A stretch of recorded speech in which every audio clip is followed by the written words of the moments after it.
अस्सलाम वालेकुम नाइम क्लास जी। तो आज हम बढ़ते हैं अपनी नई वीडियो की जानिब जो कि हम शुरू करने जा रहे हैं भाई एक नया चैप्टर। हमारा जो चैप्टर नंबर 6 है ना, उसका नाम हमारा क्या है जी चैप्टर का? The value of time. Value of time का मतलब क्या है कि वक्त की कदर करना। मतलब वक्त की कदर करना का मतलब क्या है? ऐसा नहीं है कि किसी को वक्त के बारे में अहमियत का अंदाजा नहीं है, लेकिन फिर भी वक्त का इस्तेमाल किस तरह से किया जाए हर किसी को अंदाजा नहीं है। वक्त के मुताबिक हर कोई अपने तौर पर मेहनत कर रहा है, लेकिन क्या वो दुरुस्त अंदाज में वक्त का इस्तेमाल करते हुए मेहनत कर रहा है, ये आप इस चैप्टर के अंदर पढ़ेंगे और इंतहाई बेहतर अंदाज में पढ़ेंगे। तो आज हम शुरू करने जा रहे हैं द वैल्यू ऑफ टाइम। इसका मतलब क्या है? इस चैप्टर का पहले मतलब हम देखेंगे वक्त की अहमियत।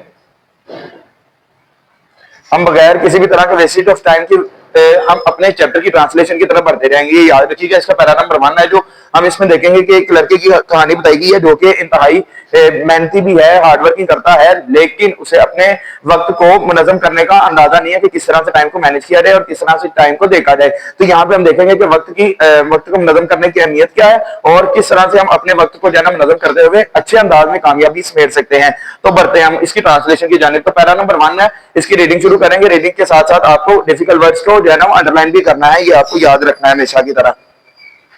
तासीर was well known for his cheerful nature and kind heartedness. ये लाइन नंबर 1 की रीडिंग थी जी। फिर से एक मरतबा करते हैं। तासीर was well known for his cheerful nature and kind heartedness. ये यहां तक रीडिंग थी और इसमें जो डिफिकल्ट वर्ड मुझे लगे उनको मैंने साथ साथ ही अंडरलाइन कर दिया। तो आपने भी अपनी किताब के ऊपर इन्हें अंडरलाइन करते जाना और साथ साथ इनका तर्जुमा भी लिखते जाना है। Taseer was well known. Well known कहते हैं कि मशहूर था, मशहूर था। For his cheerful nature. Cheerful nature कहते हैं कि खुश मिजाजी, खुश मिजाजी। And kind heartedness. Kind heartedness कैसे है? रहमदिली। काइंड हार्टेडनेस होता है जी रहमदिली। तो इन तमाम तरह अल्फाज को मिला के इस लाइन का तर्जुमा बनाते हैं, इंशाल्लाह अच्छा ही होगा। तासीर was well known for his cheerful nature and kind heartedness. कि तासीर अपनी खुश मिजाजी और रहमदिली की वजह से मशहूर था। तासीर के साथ साथ आपने लिखते जाना है। तासीर अपनी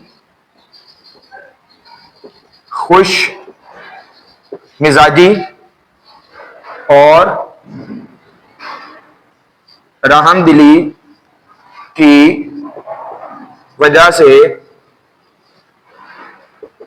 मशहूर था। यह था जी इस लाइन का तर्जुमा और इसको एक मरतबा फिर से हम पढ़ेंगे। तासीर was well known for his cheerful nature and kind heartedness. तासीर अपनी खुशमिजाजी और रहमदिली की वजह से मशहूर था। यकीनी तौर पर आपने नोट कर लिया होगा। अब आगे बढ़ते हैं लाइन नंबर 2 की जानिब। उसकी रीडिंग करते हैं और उसको साथ साथ डिफिकल्ट वर्ड्स को हम क्या करेंगे? अंडरलाइन करेंगे। तो बढ़ते हैं जी। He was adored by all but despite these admirable qualities he had one flaw and that was his time management. तो हम क्या करेंगे? इसको अब अंडरलाइन करेंगे। इसमें जो जो डिफिकल्ट वर्ड्स है। He was adored by all but despite these admirable qualities and he had one flaw. Flaw यहां पे आ गया। फिर उसके बाद and that was his time management. तो ये हो गया जी हमारा क्या मतलब कि जो डिफिकल्ट वर्ड्स है इस लाइन के अंदर हमने अंडरलाइन कर लिए हैं। तो बढ़ते हैं इनका क्या करेंगे? तर्जुमा करेंगे। तो चलो शाबाश आ जाओ। देखो जरा।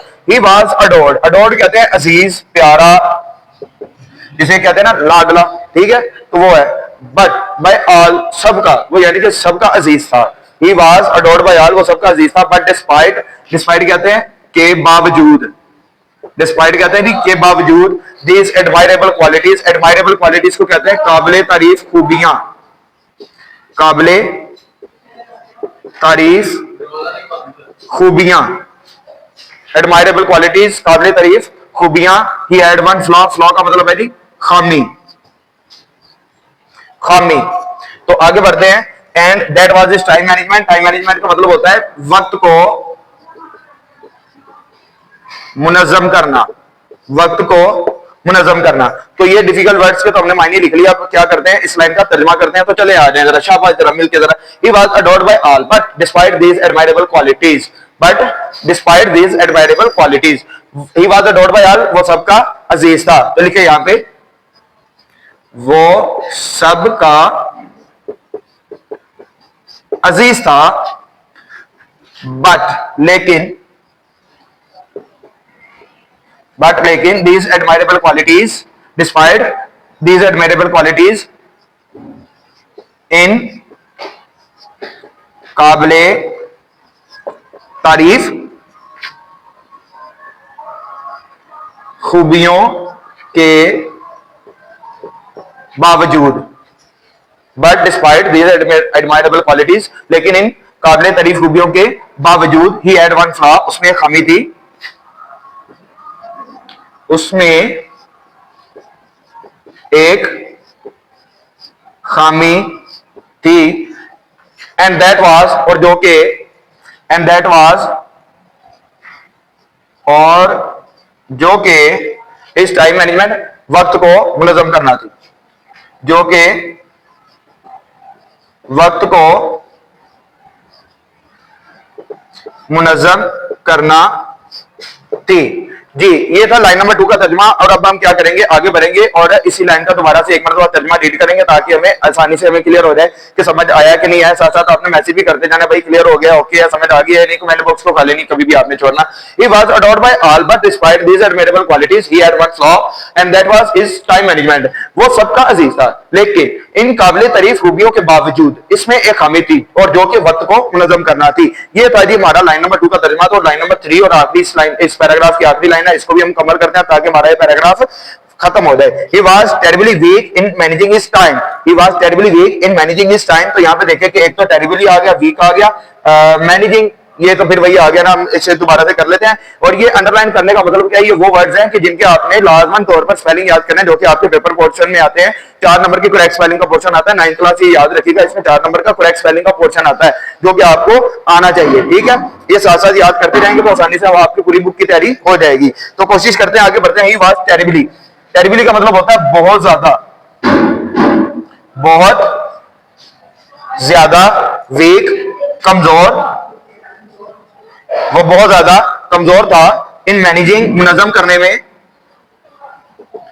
मुनज़्ज़म करने में, इस टाइम, अपने वक्त को, अपने वक्त को, वो अपने वक्त को मुनज़्ज़म करने में बहुत ज्यादा कमजोर था। इस लाइन का भी तर्जुमा कर लेते हैं। अभी यहां पे लिखते हैं, वो अपने वक्त को, अपने नाम भी लिखेंगे तो भी दुरुस्ती होगा क्योंकि वक्त तो आपका भी है उसका भी है, तो वक्त सिंपल सा जनरली बात करते हैं कि वो वक्त को मुनज़्ज़म करने में बहुत ज्यादा कमजोर था। ये था जी हमारा लाइन नंबर 3 का तर्जुमा, और पैराग्राफ नंबर हमारा जो 1 है वो मुकम्मल हो गया। अब हम क्या करेंगे, इसका दोबारा से एक मरतबा तर्जुमा करेंगे ताकि हमें क्लियरेंस हो जाए कि भाई गुड हो गया। He was terribly weak in managing his time, भाई वो वक्त को मुनज़्ज़म करने में बहुत ज्यादा कमजोर था। एक मरतबा हम दोबारा से पूरे पैराग्राफ की रीडिंग भी करते हैं और ट्रांसलेशन भी साथ साथ पढ़ते जाएंगे। Taseer was well known for his cheerful nature and kind heartedness. Taseer अपनी खुशमिजाजी और रामदिली की वजह से मशहूर था। He was adored by all, वो सबका अजीज था, but despite these admirable qualities, लेकिन इन काबिल तारीफ खूबियों के बावजूद he had one flaw, उसमें खामी थी, and that was his time management, और जो कि वक्त को मुनज़्ज़म करना थी। He was terribly weak in managing his time, वो अपने वक्त को मुनज़्ज़म करने में बहुत ज्यादा कमजोर था, वो वक्त को मुनज़्ज़म करने में बहुत ज्यादा कमजोर था। ये था कि हमारा पैराग्राफ नंबर 1 को बढ़ते हैं, इंशाल्लाह मिलेंगे अगली वीडियो में। अगर आपको वीडियो अच्छी लगी है तो इसको लाइक करें, चैनल को सब्सक्राइब करें और बेल आइकन का बटन दबाते जाए ताकि इससे इस तरह की इससे जुड़ी हुई मजीद वीडियो जो है ना आप तक पहुंच जाए। तो इंशाल्लाह मिलते हैं अगली वीडियो में।